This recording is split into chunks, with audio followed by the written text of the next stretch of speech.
제가 먼저 했습니다. 제6시가 되매 온 땅에 어둠이 임하여 제9시까지 계속하더니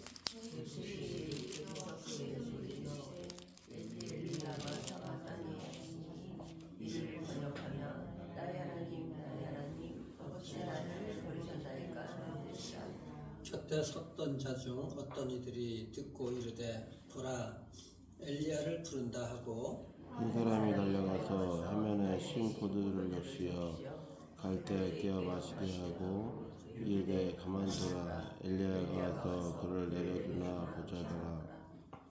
예수께서 큰 소리를 지르고 숨지시니라. 이에 성소회장이 위로부터 아래까지 찢어져 돌이 되니라. 예수를 향하여 섰던 백부장이 그렇게 숨지심을 보고 이르되 이 사람은 진실로 하나님의 아들이었도다 하더라. 멀리서 바라보는 이들도 있었는데 그 중에 막달라 마리아와 또 작은 야고보와 요새의 어머니와 또 살로메가 있었으니 같이요. 이런 예수께서 갈릴리에 계실 때에 따르며 섬기던 자들이요 또 이외에 예수와 함께 예루살렘에 올라온 여자들도 많이 있었더라. 아멘. 오늘은 고난주간 마지막 주일인데 토요일 예배. 사실 오늘 토요일은 이게 주일이 없는 날이죠. 예수님이 십자가에서 돌아가시고서 죽음의 권세를 좀 싸우고 계신 날이기 때문에 어떻게 보면 인류 역사상에 유일이 없는 날이 없는 날이나 마찬가지입니다. 돌아가실 때 오늘 두 가지 33절과 34절 보시면은 두 가지 현상이 일어납니다. 땅에 어둠이 짙게 임했고 34절에 그리고서 예수님께서 이제 운명을 하셨어요. 33절 보세요. 제6시가 되면 제6시는 이제 우리나라 시간으로는 이제 낮 정오가 되는 겁니다. 온 땅에 어둠이 임하여 제9시까지 되더니 오후 3시까지 계속됩니다. 이 어둠이 어느 정도 심했는가? 그 대낮인데 정오면 대낮인데 어둠이 임한 겁니다. 참 이상한 현상이 나타난 것이죠. 그 33절 제9시까지 이렇게 되어 있죠. 어둠이 임했다. 이 말에 우리가 주목을 할 수가 있어야 되죠. 예수님께서 십자가에서 크게 이제 운명하시면서 소리를 지르실 때는 사실 아무것도 보이지 않는 칠흑 같은 어둠 상태에서 소리를 지르신 것입니다. 이 3시간 동안에는 많은 사람들에게도 어둠이 있었기 때문에 아마 그 공포의 시간이었을 거예요. 3시간 동안이나 계속 이제 그렇게 진행이 됐으니까 갑자기 이 대낮에 칠흑 같은 어둠이 임하게 되니까는 이 사람들도 당황해서 공포의 순간이었을 거예요. 상당히 무서운 그런 시간이었는데 34절 보시면은 예수께서 크게 소리 지르시되 제9시에 엘리 엘리 라마 사박다니 하시니 나의 하나님 나의 하나님 어찌하여 나를 버리셨나이까. 그 어둠이 있고 이제 죽음이 오게 된 것이죠. 이 사건을 보게 되게 되면 사실 이것이 어둠이 있고 죽음이 오게 된다. 이게 사실 출애굽기에서 이스라엘 백성들을 하나님께서 구원하실 때 그 장면하고 아주 비슷해요. 출애굽기 열 번째, 아홉 번째, 열 번째 재앙이 있잖아요. 열 번째 재앙이 이제 장자가 죽는 재앙이 일어나게 되잖아요. 그때 사건하고 아주 이제 흡사하게 되는데 출애굽기 10장을 한번 가보시기 바랍니다. 출애굽기 10장.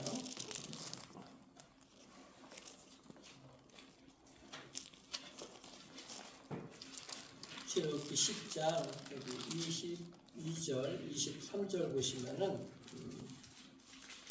아홉 번째 재앙에 이제 흑암이 땅에 임하게 됩니다. 아홉 번째 재앙이 10장 22절 23절 보시면 모세가 하늘을 향하여 손을 내밀매 캄캄한 흑암이 3일 동안 애굽 온 땅에 있어서 그동안은 사람이 서로 볼 수 없으며 자기 처소에서 일어나는 자가 없으되 온 이스라엘 자손들이 거주하는 곳에는 빛이 있었더라. 그렇게 해서 어둠이 임하게 됩니다. 아홉 번째 재앙이. 그 다음에 11장 출애굽기 11장 5절 6절 보세요. 11장 출애굽기 11장 5절 6절 보시면은 그 장자가 죽는 그런 이야기가 나오는데 5절 애굽 땅에 있는 모든 처음 난 것은 왕위에 앉아 있는 바로의 장자로부터 맷돌 뒤에 있는 몸중의 장자와 모든 가축의 처음 난 것까지 죽으리니 애굽 온 땅에 전무후무한 큰 부르짖음이 있으리라. 이 부분에서 이제 흑암이 있은 다음에 어둠이 있은 다음에 장자가 죽는 그런 재앙이 이제 오게 됩니다. 이게 오늘 마가복음 15장 사건, 예수님께서 돌아가시기 전에 온통 3시간 동안 흑암이 덮이고 그리고 주님께서 돌아가셨어요. 주님이 하나님의 아들 독생자 아들 첫 아들이잖아요. 그 아들이 죽는 이런 상징적인 의미가 있게 되는 것입니다. 왜 사람들이 어둠 가운데 있었을까? 왜 어둠이 있는 것인가? 이 어둠은 이제 죄악 가운데 있는 것이고, 바로 그 어둠을 뚫고서 이제 주님께서 이제 있게 되는 것이 빛이신 예수님을 이제 그들이 믿지 않았기 때문에 이제 그런 것이죠. 흑암이 있고 예수님이 죽으셨다는 거, 하나님이 심판에 임하셨다는 것입니다. 그대로 이집트에서 이스라엘 백성들을 구원하셨듯이 하나님께서 예수님을 이제 그 십자가에 죽으시고서 우리를 구원하기 위해서 그 일들을 이제 행하시게 된 것입니다. 예수님의 죽음은 죄에 대한 심판인 것이죠. 바로 그것을 돌려주고 있는 거예요. 자, 그런데도 여전히 이제 어두운 가운데 있는 자들이 있어요. 오늘 본문 다시 보세요. 마가복음 15장 35절 36절 보세요. 곁에 섰는 자들 중 어떤 이들이 듣고 이르되 보라 엘리야를 부른다 하고 한 사람이 달려가서 해변에 신 포도주를 적셔 갈대에 끼어 마시게 하고 이르되 가만두라 엘리야가 와서 그를 내려주나 보자 하더라. 그렇게 합니다. 예수님이 외치는 소리를 듣고 엘리야를 부른다고 이들이 이제 추측을 한 것입니다. 잘못 들었는지 아마 그 엘로에 엘로에 라마 사박다니 하는 말을 듣고 엘리야를 부르는 소리로 착각을 했든지 어쨌든 이게 그들이 이제 엘리야를 부른다고 그렇게 이제 생각을 한 것입니다. 그러자 사람들이 이렇게 나오면은 가만두라 엘리야가 와서 그를 내려주나 보자 이렇게 보자 하는 이 단어에 한번 주목을 해보세요. 사람이 지금 죽어가는 순간에 이들은 지금 구경하고 있는 거죠. 보자 무슨 일이 일어나나 진지하게 어떤 일이 일어나나 보자 이런 것이 아니라 이들은 단지 호기심이 있는 거예요. 지금 사람이 지금 죽어가고 있는데 예수님뿐만 아니라 양쪽에 또 죽어가는 강도들도 있잖아요. 그들 모두도 똑같이 이렇게 죽어가요. 예수님을 이것이 우리의 삶에서 신앙의 대상이 아니라 믿음의 대상이 아니라 어떻게 보면 종교적인 호기심의 대상으로 우리가 또 볼 수도 있지 않은가 이렇게 생각해 봐야 되는데 그 당시 사람들 그 곁에 있는 사람들 예수님을 구경거리로 본 것이죠. 살아계셨던 그 메시아를 갖다가 구경거리로 단지 본 거예요. 자신들의 죄를 위해서 십자가에 못 박혀 돌아가게 하신 그것을 보면서 지금 눈앞에서 죽어가는 모습을 보고 또 그 어둠이 임했던 그 신기한 그 신비스러운 그런 현상이 일어나는데도 불구하고 이들은 어떤 감흥이 없어요. 믿기만 하면 사실 보고 믿으면 구원을 받는데 그런 일들이 일어나지 않는 것이죠. 기회를 살지 못하는 것. 오늘날 이것이 우리 생활에 한번 적용을 한번 해보세요, 여러분들. 어떻게 보면 이렇게 보자 지금도 똑같이 이게 무슨 일이 일어나는가 보자, 무슨 기적이 일어나는가 보자, 이 교회는 어떻게 예배드리는가 보자, 어떻게 설교하는가 보자, 어떤 사람들이 예배하러 오는지 보자. 하나님이 저 사람을 어떻게 변화시키는지 한번 진지하게 보는 것이 아니라 한번 그냥 보자 우리가. 표현만 다르지 이 종교적인 호기심이 이게 있는 것은 아닌지 우리가 왜 남이 구원을 받는 거 보면서도 자기 자신을 갖다가 구원받고 싶다는 생각을 하지 않는지 남이 용서받는 거 보면서도 왜 나는 용서함을 그렇게 용서받고 싶은 생각이 안 드는지 나도 저렇게 변화된 삶을 그런 싶은 생각이 안 드는지 이런 것도 우리가 한번 생각을 해보시죠. 사실 사람들은 그것에 관심이 없죠. 그냥 보러 오는 거예요. 우리가 예배를 드리러 오면서 그냥 예배를 드리러 오는 것이 아니라 살아계신 하나님 만나는 이것으로 우리가 와야 되거든. 물론 그런 기대감으로 오고 그런 하나님을 갈망하는 마음으로 오지만 이런 영적 감각이 우리에게는 늘 하나님의 말씀에 대한 기대와 하나님을 뵈러 오는 그런 우리 마음이 이제 되어야 되는 것입니다. 그냥 보러 오는 그들에게는 이미 그 영혼에 이미 어두움이 있는 것이죠. 그 영혼에. 그 34절 다시 보시면 나의 하나님 어찌하여 나를 버리셨나이까. 그게 있는데 여기서 이제 몇 가지 중요한 용어가 있어요. 나의 하나님. 그러니까 하나님이라고 예수님이 이제 부르시는 거예요. 하나님이라고. 그런데 하나님과 성부 하나님, 이게 성자 하나님과 성부 하나님, 아들과 아버지의 그런 관계인데 아버지라고 보통 부르잖아. 아빠 아버지라고도 부르기도 하는데 나의 아버지 이렇게 부르는데 여기서만큼은 나의 하나님이라고 불러요. 왜 그럴까요? 하나님과 죄인의 관계이기 때문에 그런 거예요.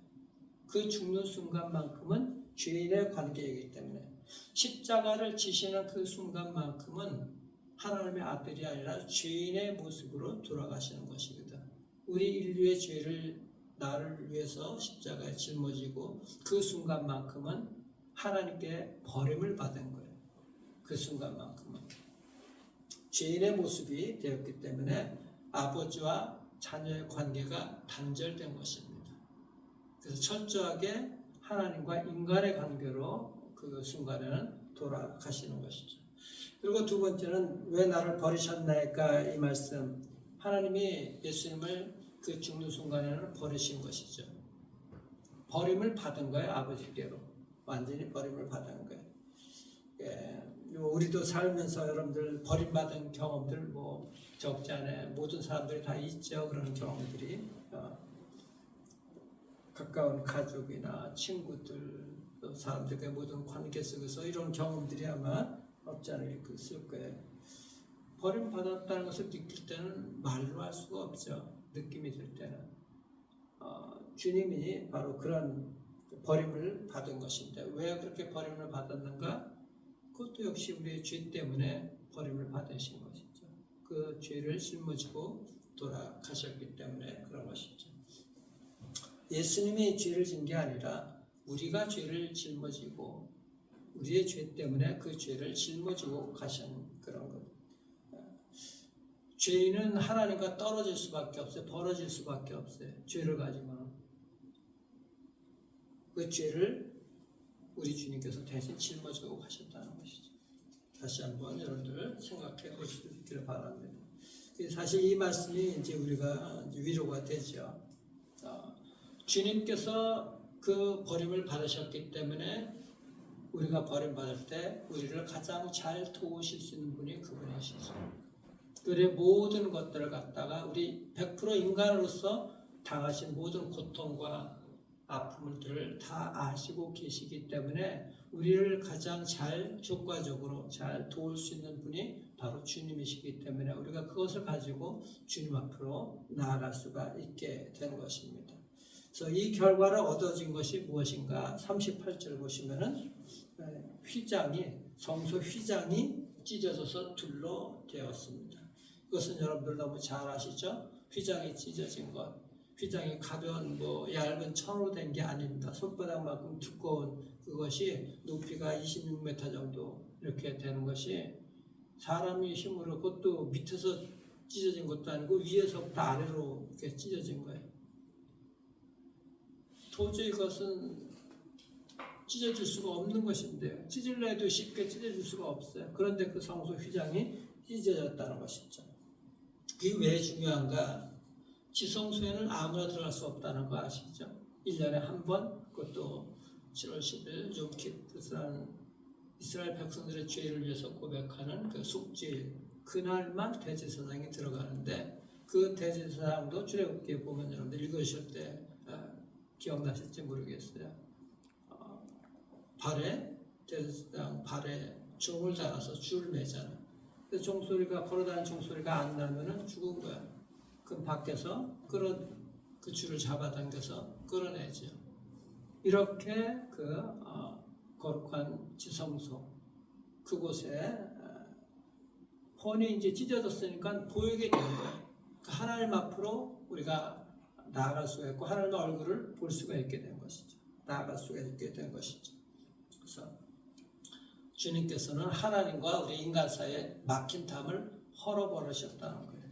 그것이 우리가 그래서 예수 그리스도를 통해서 주님 하나님 앞으로 나아갈 수가 있게 된 것이죠. 그래서 모든 기도도 예수 그리스도의 이름으로서 우리가 기도를 해야지 성부 하나님께서 들어주신다는 것입니다. 우리의 기도는 하나님 아버지께 드리는 것인데 바로 그렇기 때문에 예수 그리스도의 이름을 통해서 하나님 아버지께 나아가는 것이죠. 우리 모든 간구도 그렇고 하나님 앞에 나아가는 것도 그렇고 자 이렇게 죄 때문에 당했던 우리의 모든 구속들이 족쇄들이 풀리게 된 것입니다. 예수 그리스도를 통해서 이 장면을 히브리서에 보면은 이렇게 기록이 되어 있어요. 여러분들 우리 히브리서 한번 보시길 바랍니다.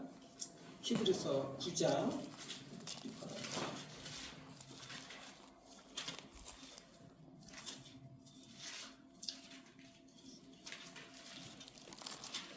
히브리서 9장 2절 3절 우리 같이 읽겠습니다.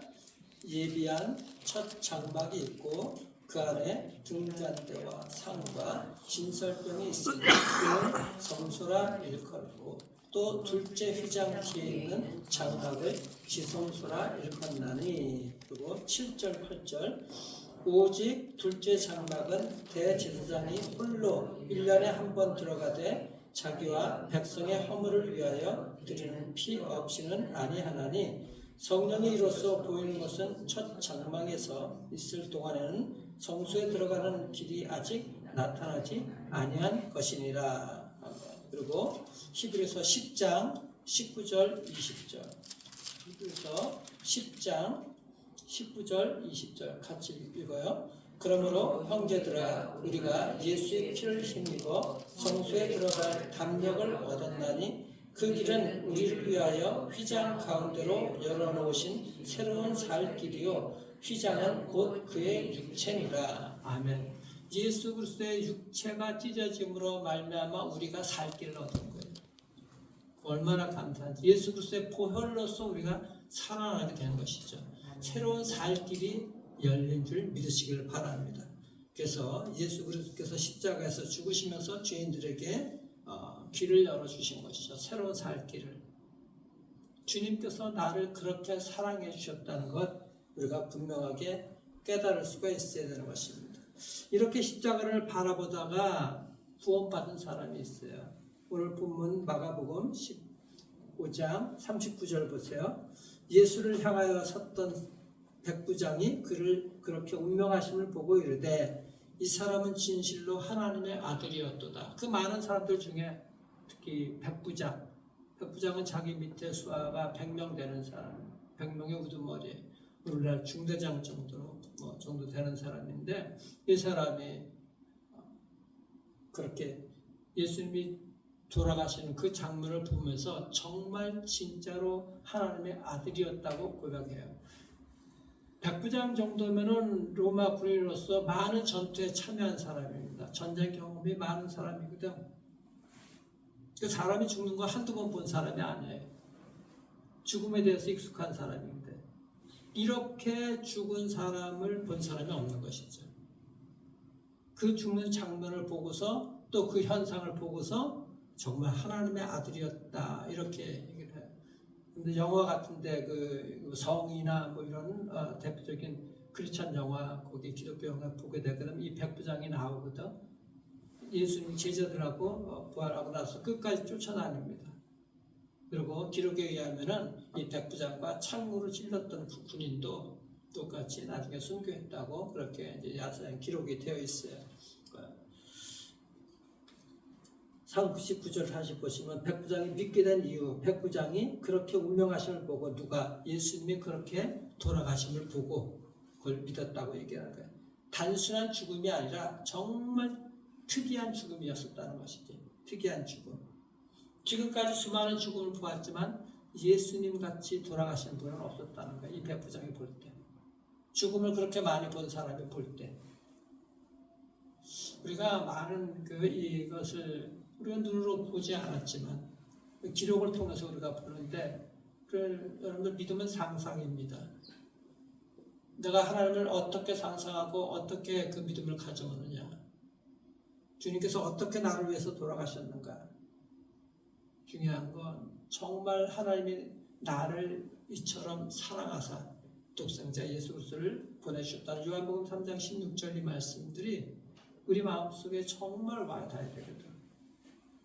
그것이 정말 믿어져야 되고 하나님께서 나를 정말 사랑하셔서 예수를 이렇게 돌아가시게 하셨구나. 이 상상력을 동원하셔서 정말 그렇게 온몸으로 여러분을 체험하시길 바랍니다. 체득되어지기를 바랍니다. 믿음이. 그래서 이제는 뭐 예수님이 안 보여서 못 믿겠네, 몰라서 못 믿겠네, 뭐 이런 것들이 아니라 정말 살아계신 주님께서 지금도 살아계셔서 나와 함께 하신 주님, 그분이 나를 위해서 십자가에 돌아가셨구나.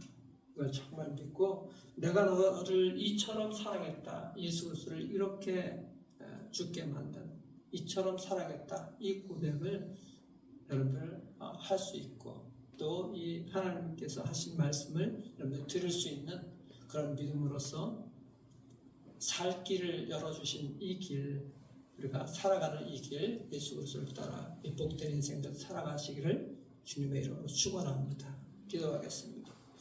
우리 주님 감사합니다. 우리를 위해서 대신 십자가에서 그 죽음의 고통을 당하시면서 내가 너를 이처럼 사랑한다는 말씀하시는 하나님의 음성을 들을 수 있도록 하나님 축복해 주시옵소서.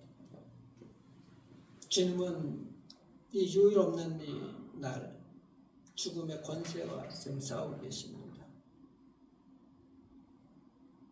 이제 아버지 내일이면 부활할 그 찬란한 부활의 역사가 일어나게 될 터인데 주님 무엇보다도 예수 그리스도께서 나를 위해서 십자가에 그 육체가 찢겨서 나에게 새로운 살 길을 열어주신 것, 그 은혜와 사랑을 잊지 아니하는, 그래서 그 은혜에 감사해서 나도 그 사랑으로 살아가는 하나님의 존귀한 백성들 될 수 있도록 하나님 축복하여 주시옵소서. 이 은혜가 주의 백성들 영원히 잊지 아니하며 정말 믿음으로써 나에게 그 사랑이 체득되어지는 날마다의 은혜가 있도록 주의 백성들을 인도해 주시기를 소망합니다. 은혜와 사랑 감사하며 존귀하신 우리 구주 예수 그리스도 이름으로 기도드리옵나이다. 아멘.